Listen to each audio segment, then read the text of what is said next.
Should you buy Samsung Galaxy Note 5 in 2018? Well, that's what we're on a mission to find out today. Coming up right now, let's go.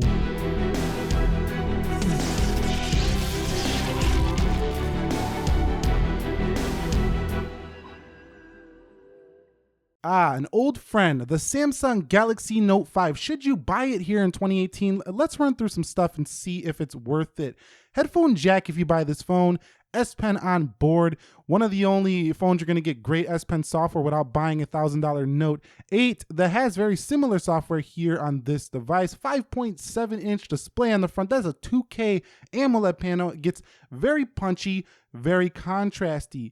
This display on the back, or not display, it's curved on the back, whereas the Note 8 flipped it around and has the curve on the front, flat back. But you do see a 16 megapixel camera on the rear, which was a fantastic unit. I shot a lot of vlogs with that, and a great aluminum construction around the rear. Now, that 2K display is just a wonderful display to look at, even here in 2018. Now, yes, displays have gotten a little bit better calibrated, a little bit brighter. They definitely look a little bit better. They're more refined to this day, but in 2015, when the Samsung Galaxy Note 5 was released, this thing was sitting on top of the throne, and still, this thing will outclass many smartphones that you can currently buy today. Even this outclasses the OnePlus 5T, in my opinion, for display.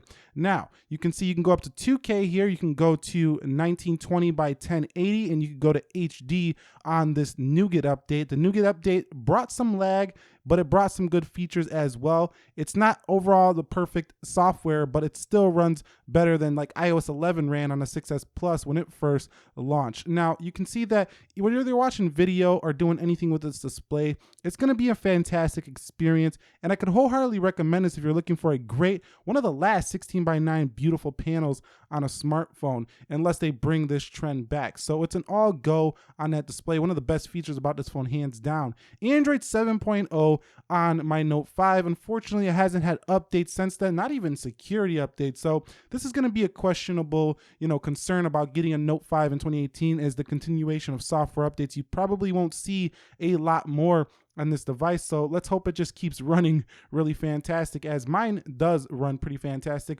One concern though I do have with this phone is the battery life has not been great. So if you do plan on buying this, go for one that's either new or has a great battery in it. In terms of software though, it is TouchWiz, and it actually looks very similar to the newer phones ever since the Nougat update. However, you didn't get all the newer Galaxy Infinity wallpapers, but the S Pen functionality is almost identical to the Note 8. I couldn't really tell any difference other than the Note 8's pen feels a little bit better, but once you get over the novelty of the first days using the Note 8, the Note 5 is about the same when it comes to its actual practicality, when it comes to note-taking, using this as a tool. You're not going to be able to see too much of a difference. You also have the one-handed mode here for Note 5. This thing is feature-packed. We would be here all day making a review, trying to tell you every feature this phone has. It's a true powerhouse in your pocket. Performance is solid, but one area I was a little bit disappointed with this phone is the storage. I couldn't expand the storage, and I only got 32 gigs, so I was constantly moving files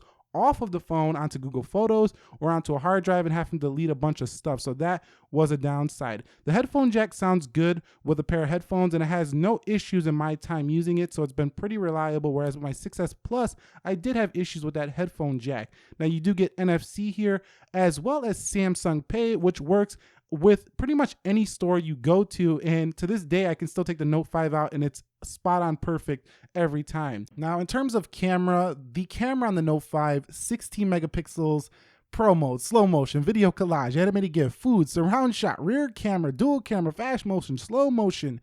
It's got everything that you would want. Do you really want much more from a camera when it comes to features? I don't. This has everything I need when it comes to that. However, it's not the best quality in comparison to some of the newer phones, but I do think it's still a fantastic option if you're looking for a secondhand phone. It will still do amazing photos. I shot a lot of videos with this phone, including vlogs, and everyone said video is great. So I never had a complaint when using a smartphone like this one to shoot video. You can see here's a photo, great detail, and the leaves are in the tree. There's no leaves, but little lens flare here on the picture of me here, but a little bit soft, a little bit better on newer phones, but you can see this one is great. I mean, for what it is, I think you're going to be happy what you're going to pay for this camera. You're going to get great detail when the lighting conditions are right. At nighttime, it might fall apart a little bit, but the Note 5 excels in the camera department, even in 2018 for a phone.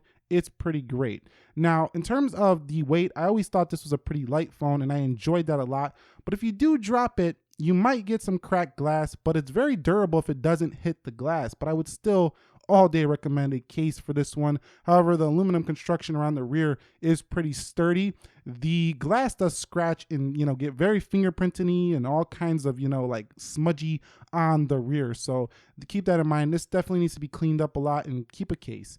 Battery life ever since Nougat hasn't been fantastic, and battery life on the whole has never been great for the Note 5. One of those phones I always had to keep a charger around or a battery pack. Unfortunately, I just didn't never get great battery life no matter how I tried to optimize this phone for the battery life. It just never turned out to be great on this phone. So that's something that's kind of a downside to this phone. Now, the Note 5 in terms of the audio quality from that speaker is loud. It's a little distorted at the highs, but overall, no stereo speakers, so it's not fantastic. Audio is just okay for the Note 5. Now, reception and phone calling has been a charm for this phone. I never had dropped calls or anything like that for this device, so I can wholeheartedly say get this if you want a good phone for just phone call quality, but I don't think that's the only thing people are, buying phones for. So should you buy it? What is my final thoughts on the Note 5 in 2018? I think it's pretty hard to decide, between this and like an S7 Edge. But if you want that S Pen, you still want fantastic build quality, and you're probably going to get another phone within like 2 years, I think this one's still going to be great. But if you're trying to get this and you're trying to keep it for like 5 years, I'm not so sure how long it's going to hold up on the software, but still, it's a fantastic device. Samsung is not doing nothing to slow the phone down, so it's running as fast as it possibly can. The camera is great, and if I could only have, something for around $250 used, I'd pick up the Note 5 10 times out of 10 over pretty much any other smartphone. You found this helpful, enjoyable on the Note 5? Go ahead and click that like button for me, and if you're new here, consider subscribing for more. Be sure to be well, and peace.